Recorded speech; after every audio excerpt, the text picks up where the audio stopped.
Darwin's prediction is that no structure can arise de novo. Every structure must arrive from a previously existing structure. So we should anticipate finding this similarity, this homology among genes, and this is exactly the pattern we find. To be honest with you, we didn't think at the advent of molecular genetics, or we didn't think of that advent as the grand test of evolution. I think we all just knew that the expected patterns of homology would be there, and they were. If anything, if this is possible, they are even clearer than anyone imagined. The extent of homology among genes controlling animal development, that is your passage from an egg through an embryo to an adult, and that of a mouse from its larval or egg stage through its embryonic stages to an adult, and that of a fruit fly, the homology among the genes that control those processes is really quite astonishing. The genes are not identical by any means. Evolution theory would predict that they were different, but they would also predict that we ought to find the pattern of relatedness in the form of a phylogeny. In fact, genes themselves have evolutionary history, so that we now reconstruct not only the history of relatedness among species, but also among genes within what are called gene families.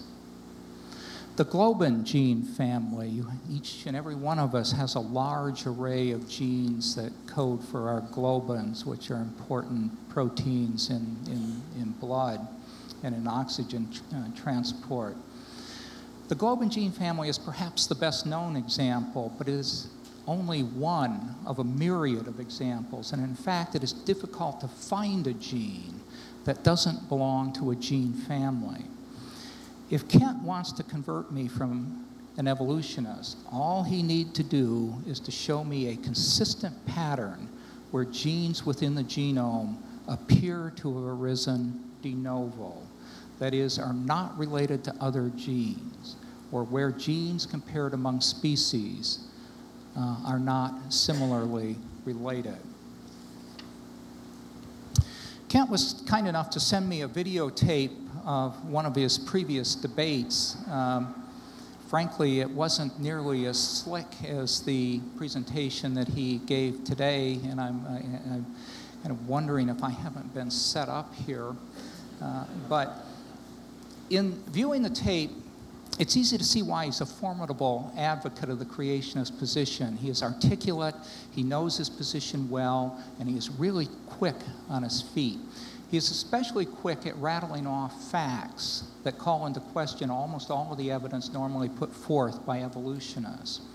However, I put the word fact in quotes because at least some, and I suspect most of these factoids, are not facts at all, but rather misconstructions and misunderstandings of the scientific literature, and in at least some cases, apparent fabrications. A problem I have, and I think all scientists have in dealing with this aspect of creationist debates, is that I read a very small fraction of the huge volume of literature published in biology, even in my own area. And so when I heard Kent say in the debate video he sent me with great assurance that a paper was published in the January 1970 issue of Science reporting that a moon rock was divided into 9 pieces sent to 9 laboratories for radiometric dating and returned with 9 disparate dates ranging from 0.5 to 18 billion years, I faulted myself for being unaware of that important result, because it seemingly would call into question radiometric dating. However, when we investigated the report, and I want to acknowledge the considerable help of a small group of very competent students who helped me pursue some of these reports this summer. When we pursued this report, we found that it is not actually, or not exactly, and I want to choose my words carefully, the correct reconstruction of the report. The report is actually a set of 9 reports published in tandem in a special issue devoted to the first reports of the moon rock analyses in 1970. Each report emanates from a distinct lab, and so this part of Kent's account is correct. However, we could not find a single rock that had gone to all 9 laboratories. The closest was a rock, specimen number 10017, which was partitioned among 6 laboratories and in some was dated 13 times. The dates on this specimen reported in this particular issue do range from 2.5 to 4.6 billion years. But the 2.5 billion year date is an outlier resulting from a well-known phenomenon in potassium-argon dating resulting from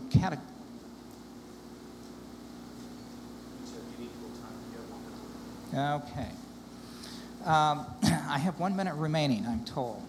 Let me jump to the bottom line of that. The real range of dates on the specimen goes from 3.56 to 4.38 billion years, and the bogus dates are attributable to a well-known phenomenon of argon loss. Let me, with the few seconds I have left, mention the example that really raised red flags, and indeed I took a certain amount of umbrage at this. And I quote Kent from this debate where he says, and I quote, 2 to 3 years ago, when they found the dinosaur bones in Antarctica, they were not even fossilized. They were fresh, preserved, frozen dinosaur bones still containing carbon.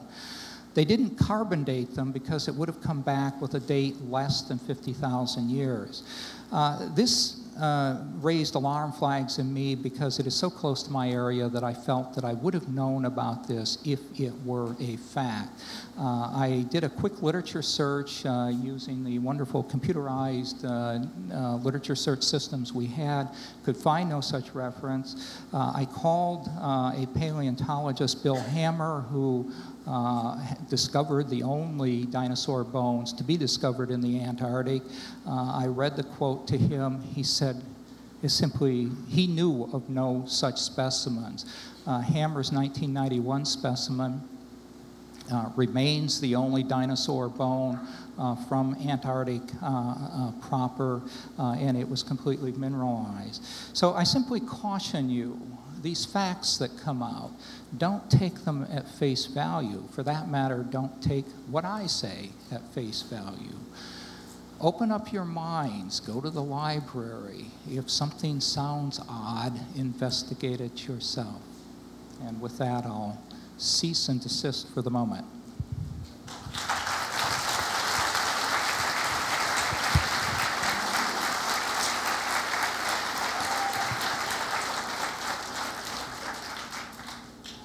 Thank you so much, Dr. Moore. I've got quite a list of things. We won't get through it in time, I don't believe. I'll hurry here. You said the presentation was dazzling. I appreciate that. This is all, by the way, not taxpayer funded. You say I take a most extreme position, believing the Bible is literally true. I plead guilty as charged. You said the presentation was slick. That, at least by most people, I think would be taken as kind of a backhanded slap.